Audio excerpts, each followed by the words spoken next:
Lo prohibido, de Benito Pérez Galdós, audio 19. De la más ruidosa y desagradable trapisonda que en mi vida vi. Qué mal concluyó para mí aquel condenado mes de marzo. Todos los días que siguieron al de mi santo fueron aciagos. Ya era un disgusto con Villalonga, ya que se me perdía un billete de banco en el bolsín, ya que me machacaba un dedo en una puerta o se me volcaba la botella de tinta sobre la mesa. Añadida a esto, que se me despidió la cocinera, que se me desalquilaron 2 pisos, que el inquilino del tercero de la derecha por poco me pega fuego a la casa, que la hija del portero cayó mala con viruelas, que partiendo del principio me dijo que yo no sabía de la misa a la media, que cogí un fuerte constipado, que el espadista, Raimundo, halló medio de sacarme dinero, que la liquidación de fin de marzo no fue muy buena para mí, y comprenderéis que yo tenía razón para quejarme de la providencia y poner el grito en el cielo. Pero aún falta lo mejor, es decir, lo peor, y vais a saberlo. Ni mi liquidación, ni aquellas otras contrariedades me afectaron tanto como el golpe que recibí el 1 de abril. La Casa Hijos de Nefas, de que yo era socio comandatario, había suspendido sus pagos. Los negocios de Jerez iban de mal en peor, la crisis se agravaba y tener dinero allí principaba a ser peligroso. De la quiebra de los Nefas esperaba yo salvar algo, mas me inquietaba el no haber cobrado aún el trimestre vencido de mis arrendamientos. En fin, que aquello se ponía feo. Viendo caer sobre mí tantos males, uno tras otro sin darme respiro, decía: por fuerza tiene que caerme ahora algún bien muy grande. Y recordando la preciosa sentencia «Esperate miseri, cabete felices», añadía: «Sí será que ahora me va a querer Camila, porque con tal resarcimiento ya daba yo por buenas todas las calamidades de fin de marzo. Habíame vuelto muy supersticioso, creía en las compensaciones, en el ten con ten de los sucesos para formar este equilibrio que llamamos vida. Y ved aquí cómo se me metió en la cabeza que Camila me iba a pagar al fin el grande amor, o mejor dicho, la demencia que yo sentía por ella. Durante los días de Semana Santa me entretuve, no sabiendo qué hacer, en continuar las memorias principiadas en San Sebastián. Como desde el verano no había puesto la mano en ellas, costóme algún trabajo coger la hebra del relato y avivar los fuegos interiores que llamo inspiración por no saber qué nombre darles, y sin los cuales fuegos no es posible llevar adelante ningún trabajo literario, aunque en él, como sucede aquí, no tenga parte la invención. Tan buena traza me di que en 4 o 5 noches y otras tantas mañanas despaché todo lo que la temporada en la capital de Guipúzcoa, mis trabajos bursátiles en Madrid, la pintura de las cosas y personas que observé en casa de María Juana, las filosofías de esta y, por último, la enfermedad de Eloísa. Aquí di punto, esperando los nuevos sucesos para calcarlos en el papel en cuanto ellos salieran de las nieblas del tiempo. Poco o nada adelanté con Camila en aquellos santos días, porque a ella le dio por ir mucho a las iglesias y asistir al miserere de la Capilla Real, visitar todos los sagrarios y andar en las estaciones. Ella y su marido se pusieron de tiros largos y no quedó monumento que no vieran. El viernes, de vuelta de aquellas correrías, estuvieron en casa y la exploré por ver si se le había desarrollado la manía religiosa, para, en caso afirmativo, volverme yo beato también. Pero no, sus ideas no habían variado, y aún me pareció hallarla más librepensadora que antes. Tomaban ambos aquello como una distracción gratuita o como un medio de lucir los trapitos de cristianar. «¿Estás escribiendo tus memorias?», me dijo viendo las cuartillas sobre la mesa. «Estarás buena. Habrá ahí mucha papa. Y di, ¿me sacas a mí? ¿Sacas a Constantino? Entonces, qué gusto, nos haremos célebres. Y a propósito, me vas a hacer el favor de prestarme algunos libros. Nosotros no tenemos dinero para comprarlos. Mi marido, cuando nos casamos, no llevó a casa más que el Bertolo, el arte de torear de Francisco Montes, las 1001 barbaridades 2 o 3 libros de su carrera, El mago de los salones y Los oráculos de Napoleón, en fin, 4 porquerías. El otro día se los vendí todos a un prendero por 5 reales. Díjele que mi biblioteca, escasa y desordenada, pero superior a la de todos los españoles ricos, estaba a su disposición. Contestóme que no quería los libros para leerlos ella, pues no tenía tiempo de ocuparse de boberías, sino para que Constantino se entretuviera en sus ratos de ocio, que eran los más del año. Así se iría poco a poco desasnando y aprendiendo cosas, y no diría tantos disparates en la conversación. Mikis, recorriendo con vivo interés los rótulos de mi estante, demostraba sentir en su alma un gran apetito literario. ¡Qué bien le venía a darse un verde! Su ignorancia era rasa. «Mi hombre», dijo Camila mirando la librería, «está más limpio que yo. Figúrate que yo soy una sabia a su lado. Ayer me disputaba que la Australia es una isla del Asia. ¿No es verdad que está en la Oceanía y que no es una isla sino continente donde hay mucho salvaje?» Y decía que Federico el Grande era emperador y que lo llamaban Barbarroja y que se debe decir carnecería y no carnicería. En fin, préstanos libros y yo te respondo de que se le pegará algo, pues aunque tenga que abrirle algún agujero en la cabeza, él ha de aprender o no soy quien soy. No quiero más burros en mi casa. A ver, querido Cacaseno, echa un vistazo a estos letreros y escoge lo que mejor suene a tus orejas, para que te civilices. ¿Qué es esto? Müller, Historia Universal. Hala, te conviene. A ver si te lo tragas todo. Chasquepire, inglés. No se estorba lo negro. Chico, y aunque estuviera en castellano. Estas son muchas mieles para tu boca. Sigue mirando. No me cojas un verso porque te divido. Prosa, hijito, prosas claras que enseñen lo que se debe saber. Historia y alguna novela para que me la leas a mí de noche. ¿Qué es esto? Life of... Esto es cosa de la Gilife. Déjalo ahí. No va con nosotros. Don Quijote. Ala, tu paisano. Llévalo. ¿Y esto? Padre Rivadeneira. Esto de padre me huele a religión. No te metas con eso. La Revolución Francesa. Cógelo. Constantino apartó muchas obras. Después cayó su esposa en la cuenta de que en vez de llevarse un quintal de papel, era mejor que fuese tomando los libros conforme los necesitasen. «Hala, carga con el Müller y vete subiendo, arre», dijo a su marido, que obedeció. Quedóse ella detrás y cuando el otro estaba ya en la escalera, volviéndose hacia mí, me dijo en secreto: «No quería hablarte de esto delante de mi cara a mitad, pero en 2 palabras, ahora que él no nos oye». «¿Qué?», preguntéle con afán. «Que me vas a dar toda la ropa que deseches. Yo veo que tú te haces muchos trajes muy buenos y que solo te los pones un mes. Es un despilfarro. Yo aprovecharé para mi pobre Bertolo lo que me quieras dar. Es una lástima que lo des todo a tus criados». «Pero, mujer, es humillarle. Déjate de monsergas. Me das unos pantaloncitos, 2 o 3, y yo se los arreglo a él. Lo mismo te digo de algún chaqueo americana. Me parece que él no chista si yo lo dispongo así. Que es humillante, ríete de tonterías. Lo que yo quiero es no gastar dinero». Pensé decirle que se encargara, por cuenta mía, toda la ropa nueva que quisiese. Pero esto no habría pasado seguramente. Despedíla en la puerta y, subiendo a escape la escalera, me saludó desde el segundo tramo con un gesto y una cabezada. No cerré mi puerta hasta que no sentí el golpe de la suya cerrándose tras ella. En abril se me recrudeció de un modo espantoso aquel desatinado cariño que le puse a mi borriquita, y me dejé dominar y vencer de mi desvarío hasta llegar a un punto cercano a la imbecilidad.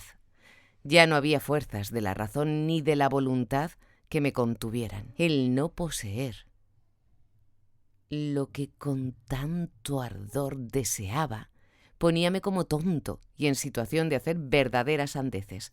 Mi amor propio, herido también, se daba a los demonios.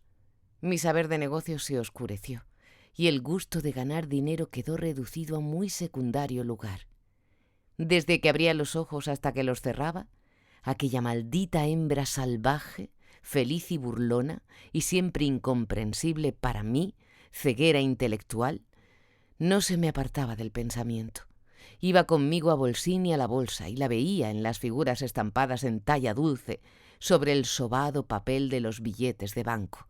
Y formaba parte de mí mismo, como un instinto, cual una idea innata que no se puede desechar. ¡Ay, qué borriquita aquella! ¿Qué le había dado Dios para enamorarme así, con delirio y afanes de muerte? ¿Sería simplemente la falta de éxito lo que me arrebataba? ¿Se me quitaría aquel vértigo si viera satisfechas mis insensatas ansias? Últimamente no hacía yo extremos delante de ella, porque solía enfadarse y ya tenía morros para muchos días. Díjome seriamente una vez que si continuaba con mis tonterías de la edad del pavo, se mudaría de casa, se marcharía de Madrid en caso necesario, pues no le era posible aguantarme más. Tuve que recoger vela, mucha vela, no menudear tanto mis visitas y éstas acortarlas todo lo que me era posible. Hallábame en su presencia algo cohibido, no sabiendo a veces qué decirle, pues de no vaciar lo que dentro tenía, mi estupidez era absoluta. ¿Hablar? ¿Y de qué? Yo no sabía hablarle más que de una cosa, y esto me estaba vedado, por lo cual valíame de 1000 subterfugios para decirle siempre lo mismo, aparentando decirle otra cosa. Maldita pasión aquella que no tenía ni el consuelo de ser sincera. A solas me despachaba yo a mi gusto, caldeando el horno de mi pensamiento y haciendo vivir allí mi ilusión como si la incubara. Y tenía particular gusto en suponer siempre a Camila refractaria a mis sugestiones de amor ilícito. Mi fantasía me arreglaba las cosas de otra manera más gallarda. Ved aquí cómo. La borriquita no quería por ningún caso adulterizarse, como graciosamente había dicho a su hermana. Pero Constantino se moría. Y muerto el obstáculo, casábame yo con ella y vivíamos en paz y en gracia de Dios. De este modo venía a mí con el prestigio inmenso de una virtud, y yo me relamía de gusto, pensando en la dicha de hacer pareja y familia con aquella encarnación de la alegría humana, con aquella siempre pura, picante y sabrosísima sal de la vida. Por este camino íbame siempre más contento y encandilado que por ningún otro de los que la imaginación me mostraba. Sí, Camila viuda, Camila mi mujer, por ley, por la Iglesia, con la mar de bendiciones sobre nuestras cabezas. Este era mi ardiente anhelo. Si al fin Dios me concedía tanta ventura, hallábame dispuesto a ser el hombre más religioso del mundo y a darme todos los golpes de pecho que fueran compatibles con la solidez de mi caja torácica. Las consecuencias de este delirio no tardaban en sacarse por sí mismas, y me aguaba la boca pensando en que de Camila y de mí había de nacer aquella serie de héroes por orden alfabético, sin parar lo menos hasta la N. Tendríamos a Belisario, después a César, Darío, Epaminondas, hasta el mismísimo Napoleón. ¿Pero qué demonio? He aquí una contrariedad grave que surgía inesperadamente. ¿Y si eran hembras? ¿Qué nombres de heroínas les pondríamos? En fin, todo se arreglaría. Lo que importaba era que ella fuese mi mujer y verla a mi lado para siempre, amándome con aquella constancia incomparable con que amaba a su burro. Y entonces yo me estaría a su lado todo el santo día, reiríamos, jugaríamos, constantemente ocupados en los dulces quehaceres domésticos y encaminando y dirigiendo la heroica y alfabética prole. Fijóseme entonces la idea de que todos los males nerviosos, fueran o no provenientes de la diátesis de familia, se me quitarían cuando me casara con ella. No más ruido de oídos, no más debilidad anémica. Mi mujer me infundiría su potente salud y hasta su hermosísimo apetito. Lo llamo así porque una de las cosas, podéis creerlo, que más me encantaban en ella era sus envidiables ganas de comer. No sé si los idealistas dirán como ella que esto es papa, pero tómenlo como quieran. El apetito de Camila, rayano en la voracidad, si bien comía siempre con compostura y buenos modos, era para mí uno de sus principales hechizos. Lo que he dicho antes, y lo repito ahora para que nadie lo dude. Aquel buen diente me entusiasmaba. Era algo tan resplandeciente en el orden físico como su conciencia en el orden moral. Era el contrapeso de la misma conciencia, fenómeno que, armonizado con la paz interior, establecía en aquel privilegiado ser un hermoso y fecundo equilibrio. Pues todos estos sueños míos venían a tierra en cuanto caía en la cuenta de que Mikis no se moría ni llevaba camino de ello. Si estaba hecho un acebuche y no padecía la más ligera dolencia. ¡Qué chasco! Me llevé un día, subí y la misma Camila me abrió la puerta. «No haga ruido», me dijo, «que hoy no he dejado levantar a Constantino porque ha pasado mala noche. Debe de ser un pasmo. Estuvo inquieto y con una punzadita en el costado que me alarmó». «¿Qué me cuentas, hija? ¿Qué me cuentas?» «Pienso que le pasará. Le he dado mucha flor de malva y he mandado llamar a Augusto». Pensé que de aquel modo suelen empezar algunas pulmonías graves, de esas que despachan en 3 días al hombre más robusto. Sí será al fin. Ira de Dios. Al día siguiente estaba el manchego como si tal cosa, comiendo como un animal y rebosando vida. No he vuelto a decir nada de aquel proyecto suyo de servir en un escuadrón de reserva. Como mi prima me dijo que ella también se iría a Burgos, cosida a los faldones de su esposo, resolví no pedir el destino, pero deseando colocarle, solicité una plaza en la dirección de caballería, y entre el ministro, que quería servirme, y Morla, que lo tomó casi como cosa suya, la cosa se hizo a principios de abril. Marido y mujer me estaban muy agradecidos y yo muy esperanzado con la seguridad de que mi hombre se pasaría en el ministerio la mayor parte del día. Temí que en vista de su inutilidad le pusieran en la calle, mas no fue así. Él era naturalmente torpe, pero se aplicaba, ponía sus 5 sentidos en el trabajo y concluía por vencer su rudeza.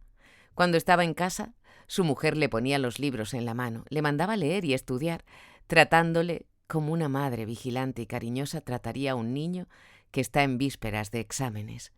«Cacaseno, lee. Mira que no has de ser un podenco toda la vida. Es preciso saber algo, aunque no mucho, porque si fueras sabio, hijo, me apestarías». «Pues te respondo que no lo seré», solía él contestarle. «Estate tranquila». Por el general Morla, que a petición mía tomó informes en la dirección, supe, oh sorpresa, que estaban contentos con él. Dejóme esto turulato. El chico era trabajador, aplicadillo y no tan torpe como yo creía. Su propia conversación revelábame a veces no sé qué progresos de cultura. Ya no decía tantísimo disparate, ya había aprendido a callarse cuando ignoraba una cosa, lo que no es mal principio de sabiduría, y aun de vez en cuando se atrevía a manifestar, poniéndose muy colorado, opiniones que encerraban no diré qué talento, pero sí buen sentido y una apreciación clara de las cosas. «Hija, tu borrico se va volviendo una lumbrera», decía yo a Camila, y ella, reventando de vanidad, callaba. «Constantino es un chico que vale. Durante algún tiempo su mérito ha estado oscurecido por falta de pulimento. En manos de una mujer de inteligencia, ese muchacho sería otra cosa». Esto lo decía, habréislo comprendido, la pomposa María Juana, con cierto aplomo pedantesco y doctrinal. Aquel día había ido a ver a su hermana. La costumbre de esas visitas era reciente en ella, pues antes se pasaban meses sin que asomara las narices por allí. No una vez sola, sino 2 o 3 expuso el generoso móvil que la guiaba al personarse en la humilde vivienda de su hermana menor, el cual no era otro que enseñar a ésta algo de lo mucho que no sabía, infundiéndole ideas de orden y gobierno. «Pues sabes», le dijo Camila con buena sombra, «que si hubiera estado esperando por ti para aprender a gobernar mi casa, ya estaría fresca». No dándose por vencida, María Juana afirmó que aunque su hermanita había aprendido bastantes cosas por sí, aún le faltaba mucho que saber. No era esto simple jarabe de pico, pues la sabia solía enviar aquellos días, cuando no los traía ella misma, regalos de poca importancia pero muy de agradecer. A veces era un cacharrito para adornar la consola, piezas sueltas de ropa blanca y mantelería, cuchillos y tenedores, una cortina que a ella no le servía, una lámpara que le sobraba. «Estoy asombrada», me dijo Camila, «de ver cómo se corre mi señora hermana». Y casi nunca dejaba la ilustre señora de Medina de hacer escala en mi casa, al entrar en la de su hermana o al salir de ella. Siempre estaba deprisa y todavía no se había sentado cuando ya se quería marchar, o al menos manifestaba intenciones de ello. ¿Y qué interés demostraba por mí? ¿Tú estás malo? ¿A ti te pasa algo muy grave? Si no tienes absoluta franqueza conmigo, ¿no podré acudir en tu socorro? Y mirándome con ojos dulces, no se hartaba de incitarme a la confianza. Quería una confesión total de mis belenes y aventuras.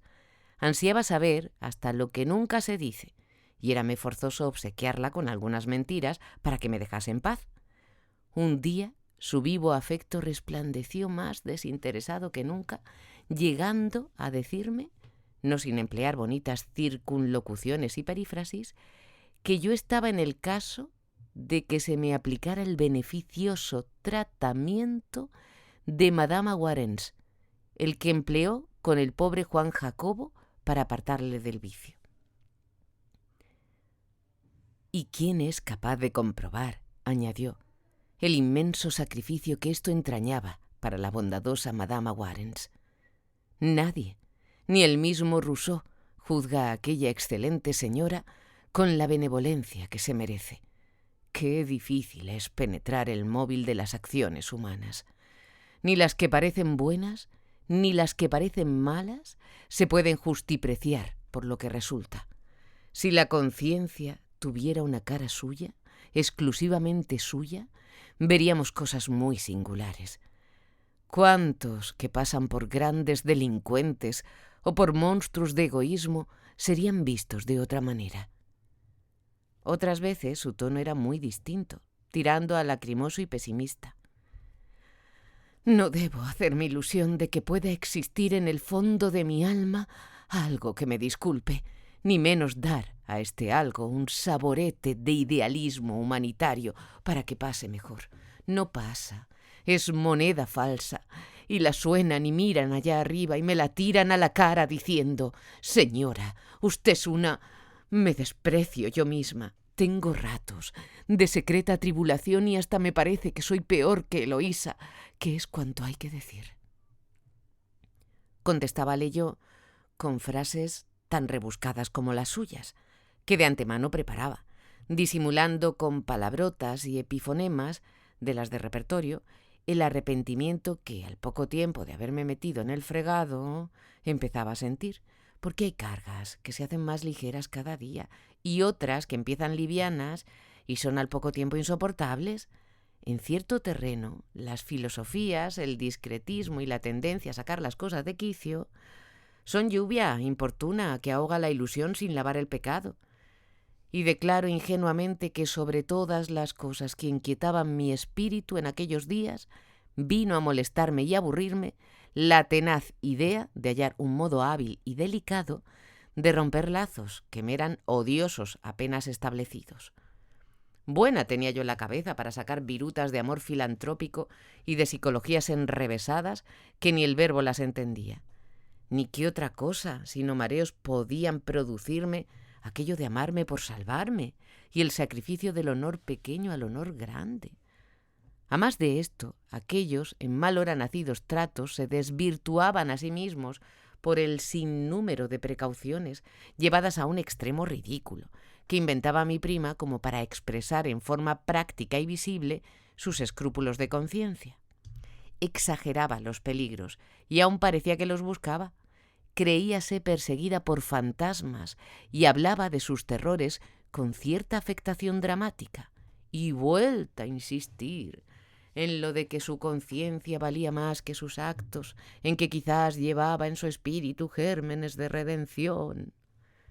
Para remate de todo este jaleo, hacía paralelos entre su marido y yo. Ay, por más que la personalidad física me diera a primera vista alguna ventaja, el otro valía más. ¡Qué diferencia entre el ser moral de uno y otro!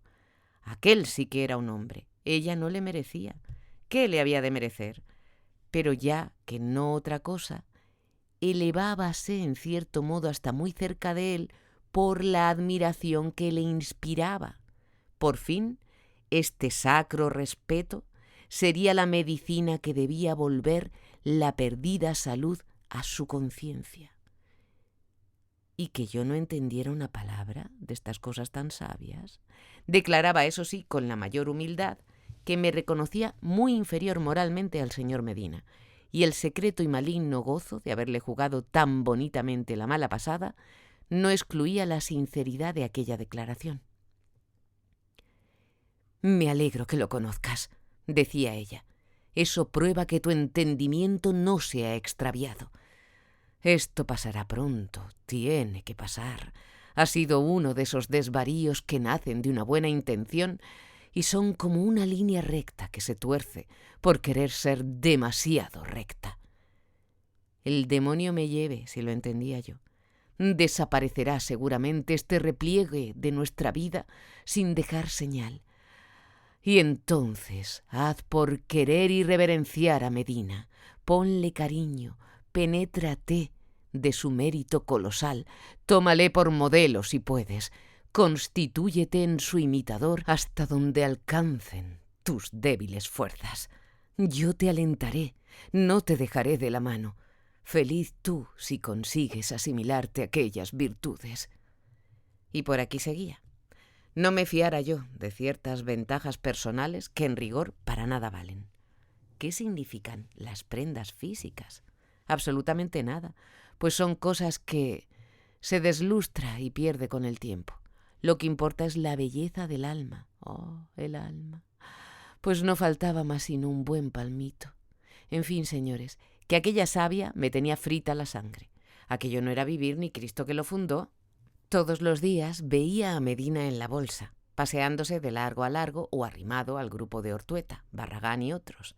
Hallábale ya más complaciente conmigo, dándome lugar a suponer desvanecidas ciertas prevenciones que contra mí nacieron en su alma. Como yo iba poco por casa, siempre teníamos algo de qué hablar. Me ha dicho mi mujer que poco a poco va metiendo en cintura a la pobre Camila y enseñándola a ser mujer de gobierno. Trabajillo le costará, pero como se le ponga en la cabeza. Ya sé que ha colocado usted a Constantino en guerra. Yo siempre lo he dicho, no es tan zoquete como han dado todos en creer, pero vamos a lo que importa. ¿Toma usted a 95 por fin de mes?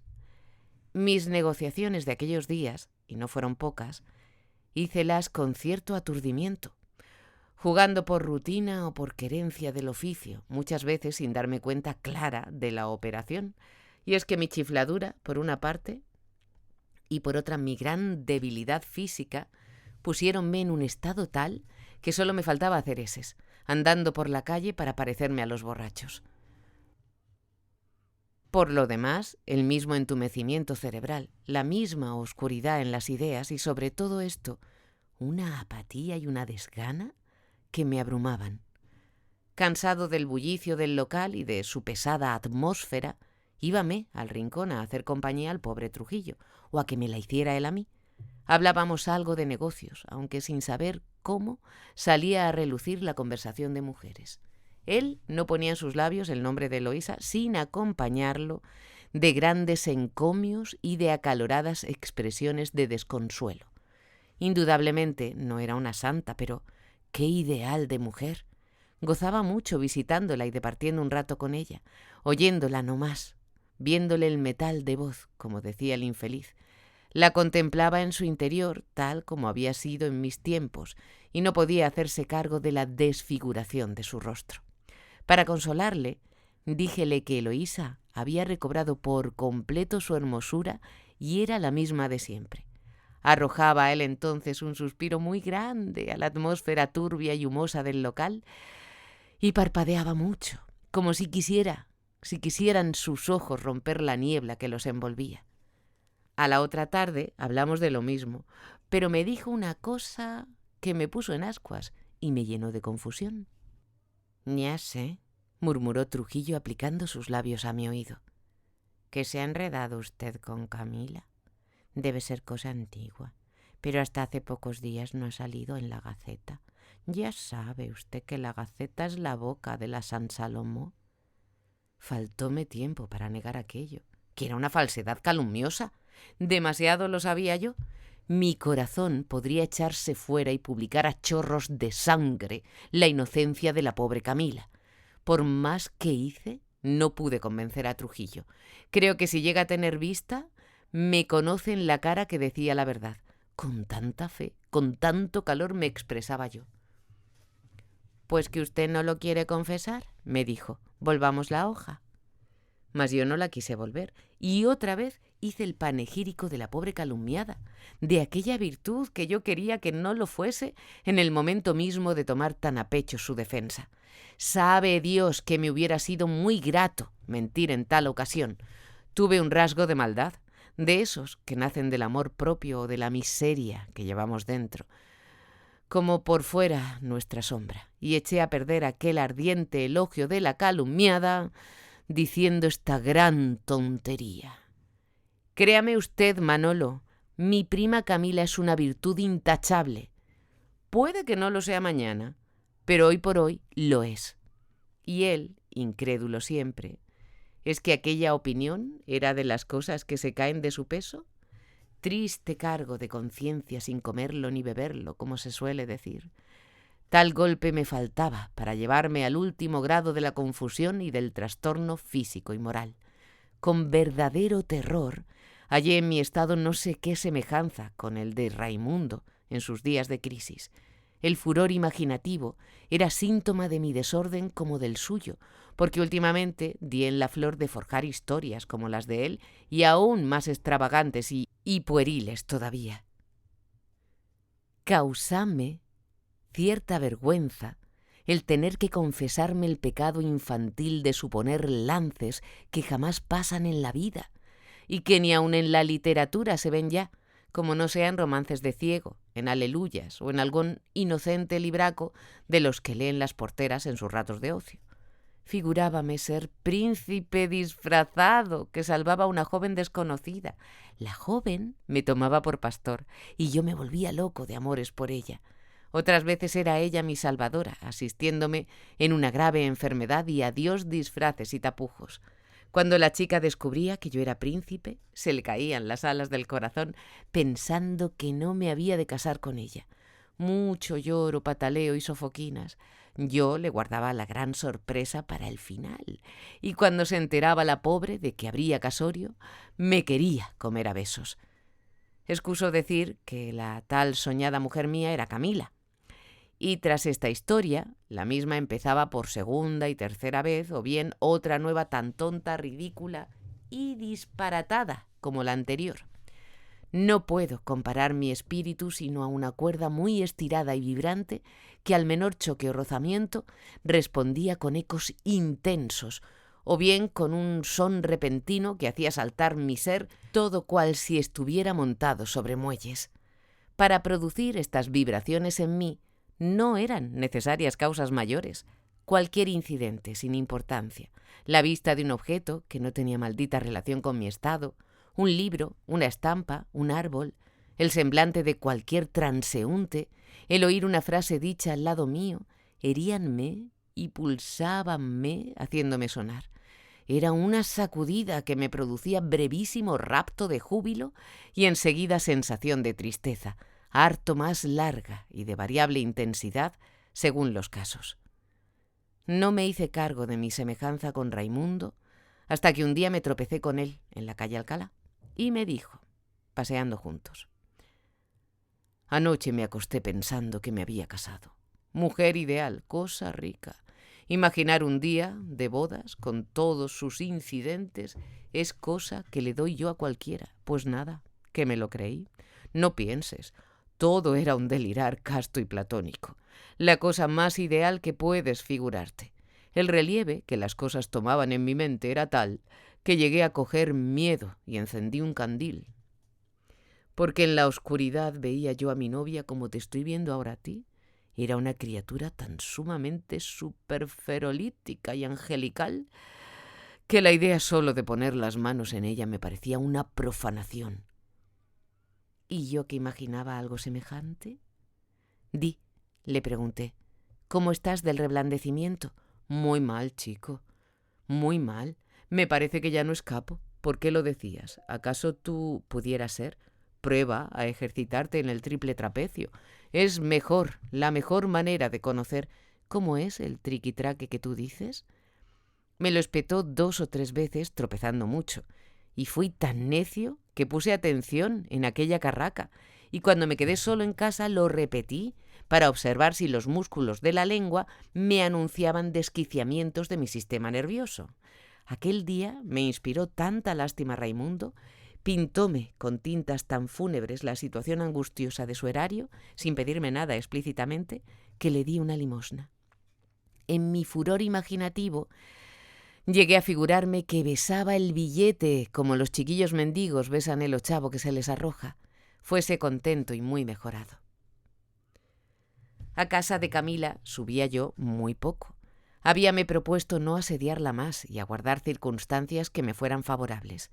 Alentaba yo la secreta convicción de que el día menos pensado todo había de variar, de que ocurriría una de esas repentinas vueltas del destino que nos sorprenden y nos dan hecho lo que poco antes nos parecía imposible. Este presentimiento no se me quita de la cabeza. Esperar, me decía, en tanto la providencia o Satán trabajarán secretamente a mi favor. Una mañana recibí en caja facturada, en gran velocidad, un regalo de mis amigas, las pastoras. Era una obra de arte, acuarela como de 3/4 de ancho por 2 de alto, pintada por Mary y dedicada a mí. Representaba un remanso, un molinito, sauces, chimenea humeante, y creo que había también unos niños y algún corderillo o 2. La cosa ignoro por qué, resultaba de una moralidad edificante. Yo no sé cómo era, pero de allí se desprendía que debemos ser buenos. Corro a enseñarle estas papas, dije, y cargando yo mismo la lámina, subí. La propia Camila me abrió la puerta. Estaba sola. Había despedido a la criada y se veía en el caso de tener que hacer ella misma la comida. Quizás no la hubiera encontrado bella en aquella facha, pero a mí me pareció encantadora, ideal. Tenía puesta una falda vieja y el delantal blanco y azul, pañuelo liado a la cabeza al estilo vizcaíno, las mangas remangadas, el cuerpo como chambra no muy justa, con chambra no muy justa, sin corsé, porque el calor y la agitación del trabajo no se lo permitían, el seno bien tapadito, pero acusándose en toda la redondez gallarda de su sólida arquitectura. Tal figura se completaba con el calzado, que era un par de botas viejas de Constantino. «Mira, qué patas tan elegantes tengo», me dijo adelantando un pie. «Como hoy estoy de faena, me pongo estas lanchas para no estropear mis botas ni ensuciar mis zapatillas». En el pasillo vimos el cuadro, pero a escape, porque ella no podía ausentarse de la cocina. «Una de 2», me dijo. «O te recopilas o vienes para acá. No puedo recibirte en otra parte. Si quieres ayudarme a fregar o mondarme estas patatitas, no creas que me he de oponer». Entré con ella en la cocina y me senté en una silla que tenía el fondo hundido. Junto a esta silla había otra. El magnífico mueble que estaba a mi derecha era una tinaja, enfrente el fogón. Los elegantes vasares no ostentaban cacharritos japoneses ni porcelanas de Sajonia y Sèvres, sino otros más útiles chismes y, además, las cenefas del papel picado con figuras de toreros.